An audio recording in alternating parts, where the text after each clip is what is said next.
Correct, bro. DMA game player, welcome to the family. Actually, Huawei safe to use ஆன்ற கேள்விக்கு என்ன பதில் சொல்வீங்க? எந்த சைனீஸ் பிராண்டும் உங்களுக்கு சேஃப் டு யூஸ் கிடையாது. எந்த போனுமே சரி சேஃப் டு யூஸ் கிடையாது.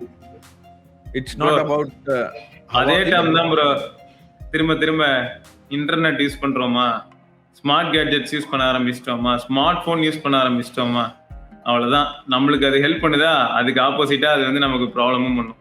எக்ஸாக்ட்லி அதுதான். ஏன்னா நம்ம வந்து வெறும் இவங்க வந்துட்டு ஹவாவே பிராண்டை வந்துட்டு இது இந்த கொஸ்டின் எல்லாருக்கும் ஏன் வருதுன்னா ஹவாவே சேஃப் ஆர் நாட்னு இது யூஎஸ் பண்ணினா அந்த இதுதான் பிளாக் லிஸ்டிங். அவங்க அதுக்கு கொடுக்குற ஒரு ரீசன் என்னன்னா இவங்க வந்து 5G த்ரூவா டேட்டாஸை திருடுறாங்க சொல்லிட்டு ஒரு இது வைக்கிறாங்க, குற்றச்சாட்டு வைக்கிறாங்க. எந்த பிராண்டு தான் இது பண்ணல சொல்லுங்க? கரெக்ட் தான். எந்த ஆப்பிள் ஐபோன் வரைக்கும் இது பண்ணிட்டு இருக்கு இல்லனே கிடையாது. பட் வந்துட்டு என்ன பாயிண்ட்னா நம்ம அதை வந்து யூஎஸ் ஏதாவது பேசியிருந்தாங்க. ஃபார் எக்ஸாம்பிள் இப்போ ஒரு பிராண்ட் எடுத்துப்போம், ஓப்போ சொல்லிட்டு ஒரு பிராண்ட் எடுத்துப்போம், அதுக்கு அகேன்ஸ்டா பேசியிருந்தாங்கன்னா இன்னைக்கு அந்த கேள்வி வரும், இஸ் ஓப்போ சேஃப் சொல்லிட்டு. இது எல்லா பிராண்டுக்குமே நடக்கிற விஷயம் தான். என்ன ஹவாவே வந்துட்டு பீக் லெவலுக்கு போயிட்டாங்க, ஆப்பிளே அடிச்சுட்டு அவங்க டாப் ஃபர்ஸ்ட்டுக்கு வந்துட்டாங்க. அந்த ஒரு சிச்சுவேஷன் யூஎஸ்ஆல் தாங்க முடியல. அதுக்கு உண்டான என்ன வழி பண்ணலாமோ அவங்க பண்ணிட்டு அதை தூக்கி போட்டாங்க. இதுதான் இது பேசிக் ரீசன் இதுதான்.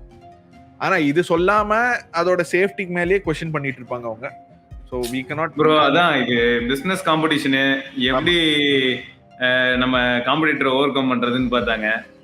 ஒரு ஷார்ட் கட்ல போய் அடிச்சிட்டாங்க, அவ்வளவுதான். எல்லாருமே மோசம் தான் ப்ரோ, ஞாபகம் வச்சுக்கோங்க சரியா.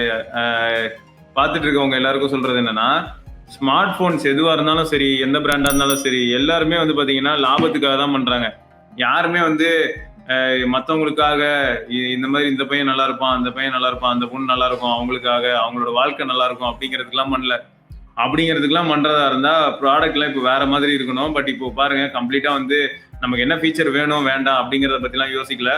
எது தேவையில்லையோ அதை கூட பாத்தீங்கன்னா ஃபோர்ஸ் பண்ணுவாங்க. இப்போ ஃபோல்டபிள்ஸ் வந்து பார்க்க செமையா இருக்கு, ஃபோல்டபிள் மார்க்கெட் வந்து நல்லா தான் இருக்கு. நெக்ஸ்ட் லெவல் இனிஷியேட்டிவ் எல்லாருக்கும் என்னன்னா, மனுஷனை வந்து திருப்திப்படுத்துறது ரொம்ப கஷ்டம். ஏதாவது புதுசா காமிச்சா மட்டும்தான் அவன் திருப்தியாகி ப்ராடக்ட் வாங்குவான்.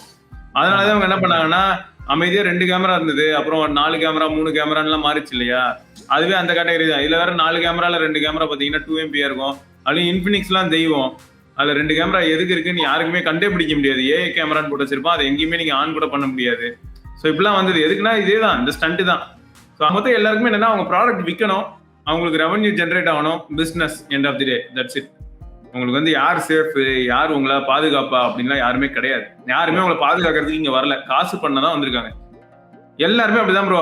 இப்ப இவ்வளவு நேரம் பேசிட்டு இருக்கேனே, நல்லா யோசிச்சு பாருங்க. என் டைம் வந்து உங்க எல்லாரும் கூட ஸ்பெண்ட் பண்ணும்போது என்ன பண்றேன்னா, சைமல்டேனியஸா யூடியூப் கிட்ட இருந்து நான் காசு வாங்குறேன். இப்ப யூடியூப் என்ன பண்றான் தெரியுமா, உனக்கு உட்காந்து பேச இடம் கொடுக்குறேன்ல, உன் வீடியோல நான் ஆட் போடுவேன், உன் வீடியோக்கு நான் கண்ட்ரோல் பண்ணுவேன், அதுல வர காசுல நான் எடுத்துப்பேன். ஸோ மொத்தம் எல்லாருமே எதை நோக்கி வேலை பார்ப்பாங்கன்னு பாத்தீங்கன்னா மணி. உலகம் அப்படிதான் போயிட்டு இருக்கு.